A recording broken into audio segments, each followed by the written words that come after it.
Using dealer price, list price, a lot of terms. Here's what's not confusing, saving $3,000 off MSRP. All sorts of transparency at TrueCar.com, a more confident car buying experience. The fourth quarter is where we demand our stars shine. LeBron's first 8 years in this league, he is, okay, he's a great player, but he is not good in the fourth. Quarterbacks who don't make plays in the fourth, we're done with them. Guys who don't get hits, A-Rod, late innings, we're done with them. Overrated. Philadelphia Eagles made one great defensive play in the Super Bowl. When was it? Fourth quarter. They won. New England year before. Remember that catch? Edelman, what quarter? Fourth. They won. The fourth quarter is when we demand, where legends are made. And if they're not great in the fourth quarter, we not only criticize them, they're no longer legends. They don't have it. They're not closers. They don't have the ability. They get too anxious. We demand you are great in the fourth quarter. Even if you love Westbrook, can you not acknowledge, forget that he's been bad against Utah in the fourth. He's been bizarre. I'm going to give you three stats that are hard to explain. Number one, he's made one field goal in the last three fourth quarters here against Utah. Combined. That doesn't even make sense. How can the most dynamic player in the NBA make one shot in the last four quarters? Secondly, he didn't take a shot in the fourth quarter of Game 3. How the hell is that possible? Russell Westbrook rolls out of bed shooting. How did Russell Westbrook not take a single shot in the fourth quarter of Game 3? Isn't that bizarre? And third, he's shooting 33% against Utah in the fourth. Bad NBA players shoot like 37%. Point guards who have disappointed us shoot 38%. He's shooting 33% against Ricky Rubio, who's not an elite defender, and rookie Donovan Mitchell. Now tonight, if he drops 45 and saves the day, you're going to rush to Twitter. Told you so. But you won't be telling me anything. You'll be confirming what I've always said. You're coddling him. You'll be protecting him for his first non-awful fourth quarter. I assume they'll win tonight, and I presume he'll at least be stomachable. I mean, he has not only been bad in the fourth, he's been weird. Didn't take a shot. One made basket in the last three. I mean, Utah plays good defense. They're not Michael Jordan's Bulls. They're not the bad boy Pistons. It's Ricky Rubio, Joe Ingles, Donovan Mitchell, Derek Favors. Let's not make this into Pippen, Rodman, Jordan. I mean, and this is the MVP. Now, Chris Broussard came on our show not long ago and said, OKC knows he's got a problem late. His weakness, and OKC knows it, is the last few minutes of the game, the decision-making. They know it? Yeah, they know it. They know. Now, they still love him, obviously, as they should. But they understand that is the thing that if they could change anything about him, it would be how you handle the decision-making in those last couple of minutes, because you don't play the last 2 minutes like you played minutes 24 and 25. And I'll say this again, he's been very unique and weird and odd in this series. He rushed onto the floor during a fight. Okay, you can't do that. They fined him $10,000. Generally, that's an automatic one-game suspension. Now, the NBA said, okay, it's a little fuzzy, ambiguous. We'll fine you $10,000. What are you doing, dude? Ever since the malice at the palace, you can't do that. Everybody in the league knows that you're a 10-year veteran. Come on, dude. You can't be doing that's a bizarre move. And you juxtapose that with the rookie Donovan Mitchell in Game 3 for Utah. There was a fight for Utah, and he did the opposite as a rookie. He came out and grabbed Jay Crowder and said, slow down, slow down, slow down, slow down. I mean, Westbrook is acting like the rookie, and Donovan Mitchell's acting like the 10-year veteran. I mean, Donovan Mitchell in that skirmish, Donovan Mitchell's pulling people away from the fight. That's what 10-year veterans do. Westbrook's not even checked into the game yet, and he's rushing on the court? Like, something's going on with Westbrook. Somebody's in his head. Maybe it's Kevin Durant. Maybe it's the pressure. Something's going on. His fourth quarters haven't been bad. They've been bizarre. No shot in one of them? Not a shot? Kobe did that, and we crushed him for an entire offseason. Christine with the news. No. Turn on the news. This is the Herd Line News. The Cowboys need a receiver after releasing Dez Bryant. There's been a lot of talk that the Cowboys will draft a receiver in the first round, maybe Calvin Ridley or Christian Kirk. You don't like that? Draft him. Don't move up. Okay. Don't move up to get him. Just if they're there, you can take them. So Jerry Jones was talking, and he said he does not expect any receiver to fill Dez Bryant's shoes. I think we recognize that we've got a hole to fill with Dez. We probably won't have what we would call a pure X receiver to take the place of Dez. We know we won't have that because even if we draft one that is an X receiver, he's not going to be, as a rookie, he's not going to come in here and give us that type of performance. You've got to assume that. It is, Christine, the weakest wide receiver draft. I'll be in the L.A. Chargers draft room tomorrow night. Yes, I know. You're very excited about it. Yeah, I mean, it is. Calvin Ridley is really the only receiver that NFL people think is a first-round talent. Christian Kirk's a return guy who could be. But I got to tell you, wide receiver is just one of those positions. Dallas has done a lot of things right. For all the good with Dez, I think there was a real neediness subtraction, and I hope they don't reach. I read, like Dallas, you've been so good the last 3 years on talent acquisition, don't reach. So what should they do? Just, you know what? You've got 10 picks, and there's a lot of free agents you can get undrafted. Find a young, hard-working kid. You already got Alan Hearns from Jacksonville. You'll be fine. This team's going to be a run-downhill football team anyway next year. Like, just don't go crazy and overdraft here. The Rams traded their 23rd pick to the Patriots for Yes. Brandon Cooks. So Sean McVay then was asked if he gave up too much. Brandon has been, the same that first week and a half, and I know the quarterbacks are excited when they've done some stuff on their own, just being able to work with him, and same with the receivers. So I think if you told me we would get a player like that at 23, I'd be throwing a pool party, and I don't even have a pool, Rich. I don't love – listen, they are obviously, Christine, we live in this city. There's a lot of distractions. Yes. There's the Lakers and the Dodgers, and you got soccer teams and And it's LA. They're trying to win now. Because I don't think they've got some old pieces on the offensive line. Mm-hmm. They need to go get an offensive lineman, and there's a couple at the 23 spot that are great. They're kind of mortgaging that for now, and I don't love that. They have to stay exciting. There's just so many teams in LA. If you don't have something to talk about, we're not going to talk about it. Look at the Clippers. No, I mean this is we have two of everything. Like New York, and as big as Dallas and Atlanta are, they don't have two of everything. We got two of everything, and so I think they're trying to win now. Derek Carr is experiencing his very first practices with John Gruden. And once you hear him talk about it, why are you laughing? I think Gruden's a lot of work. I think John Gruden's a lot of work. I think he would be shocking to deal with initially. Okay, well, here is Carr on exactly that, and I think he likes him. You know how he feels about you, so when he pushes you, you don't care because you want to do anything for him. You want to go through a wall for him. So I think our whole team feels like that. I think you can feel a little bit of difference, around him, and it's really cool. I like that. I appreciate a guy who's really honest and straightforward. I've been around John Gruden twice. The funny thing about John Gruden, and I don't know if a lot of people have this, when you hang out with John, he rubs off on you. He's got this sort of staccato voice where he's like, hey, here's the way we're going to do things. We're going to do things now. Every sentence he has like a period. Accent too? Well, he has. I can't do the accent, but John is one of those guys that the coaches that have coached under him, like Sean McVay, kind of sound like him. Yeah. Nobody sounds like the guys that coached under Belichick don't go. I mean, kind of.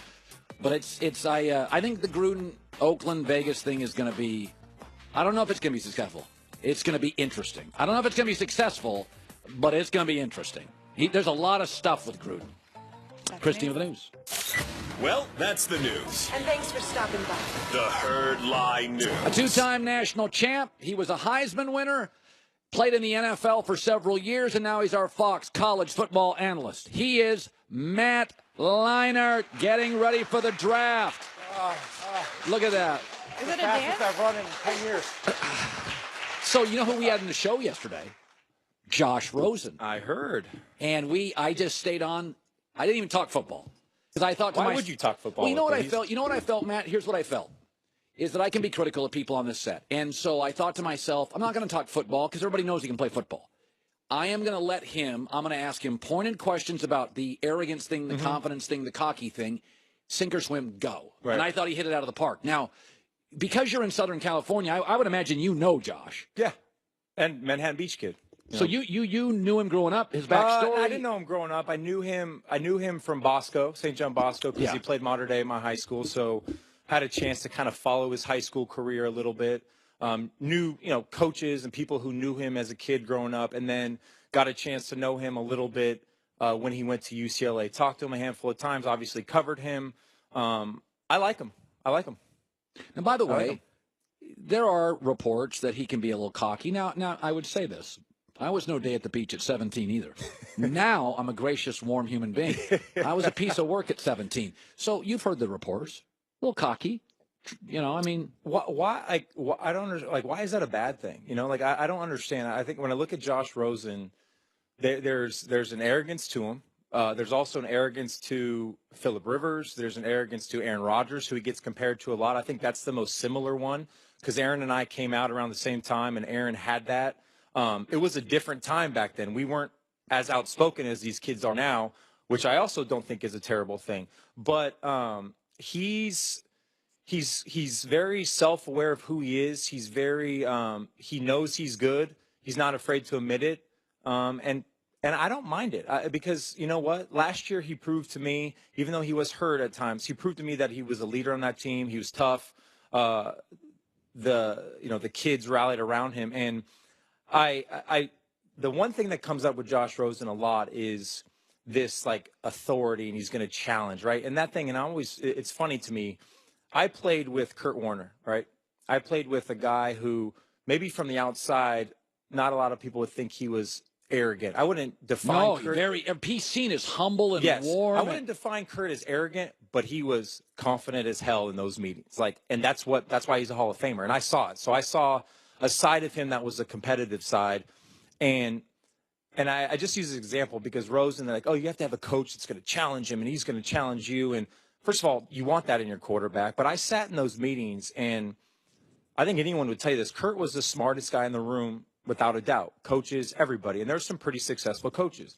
And he challenged those coaches on a daily basis. I mean, almost to a point, Colin, where I would just be like, I would just cringe, like, please, coach, have an answer for this. Please.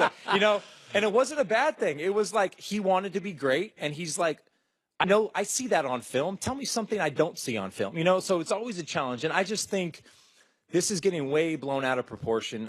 He is a different thinker, and he's young, and he's going to be a rookie. So, and we're not used to that. But man, like it's okay. I think you want your quarterback to be a little bit cocky, a little bit arrogant.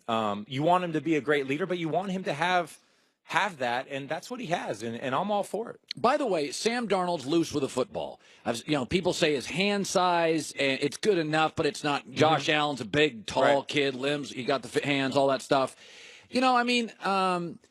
Is it possible that we like Sam Darnold so much, and he's got the right family and the regular people, that maybe the turnovers are an issue? Maybe if Cleveland doesn't take him and we look years down the road and we're like, he fumbled the ball a ton in college. Like, do you buy the turnover thing? I don't, and here's why. I think, okay, so there's two aspects to this, right? There's picks and then there's the fumbles, right? The ball security in the pocket. It is an issue for sure, and we've heard the comparison. Deshaun Watson was the same way, throwing picks. Jameis Winston was the same way, throwing picks. It happens. If you broke down every single interception from Sam Darnold, I don't know the percentage, but probably half of them are tip balls or drop or something. It's not always on the quarterback, but we always take blame. It's part of our job. The fumble. So when I was in, and I'm just using this example that there's drills and there's things you can do, pocket awareness, presence, ball security drills. Kubiak, Greg Knapp was an offensive quarterback coach for myself, Matt Schaub, all the Houston Texans those years. And we worked on ball security drills on a daily basis. And we didn't fumble. Like, Schaub didn't fumble the pocket. But we worked on that on a daily basis, and it became ingrained in us in the pocket. Right. So that's why he's going to go to a coach, and a coach, that's their job to work on those things. So for me, the turnovers are a little misleading. Yes, the windows are only going to be tighter. The defenses are going to be more complex. So you do have to work on those things. But that to me is not – it's not like the hand size. I mean – like, it's not alarming to me. Like, okay. I think Sam Darnold is really good, and I think he's not even close to being polished. I think he's got a lot of growth. Yeah, and I mean, we both talked about this off the air. He's a little raw. Honestly, I might have said on this show last year, like, I thought he was coming back. I really did. Even though he was going to be maybe the number, I thought he was going to come back because he has so much more room to grow. And obviously. Okay, how about this criticism? I heard Clay Travis talking about this the other day. He goes, these USC quarterbacks. And come on, man. Now, let me throw this at you. I have a theory on this.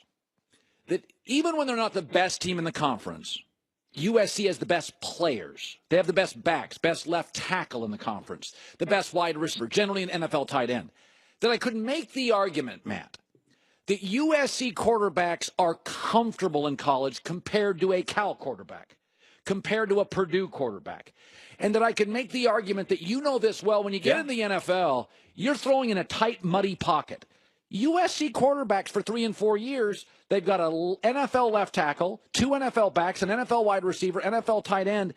The USC, I could point to the history of USC quarterbacks. None have ever appeared in a Super Bowl.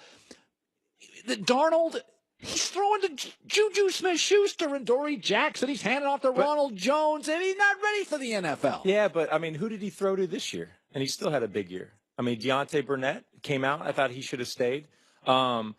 His offensive line this year, they weren't very good. I don't think he played behind a great offensive line in his career. He didn't. I did. I played behind a great – and I probably, like, I could play the position. I thought I was talented. I had great pieces around me that helped me 100%. Right. And a lot of quarterbacks do, and that helps you kind of – it projects you up there.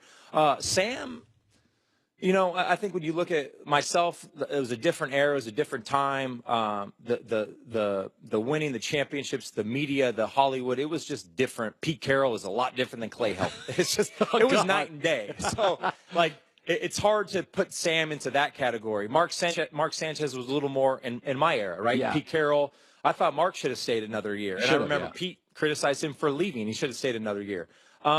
Sam. The question, what makes him different? All USC quarterbacks are busts. Like, I get that. I understand the argument. But Sam's a hard worker. He's a competitor.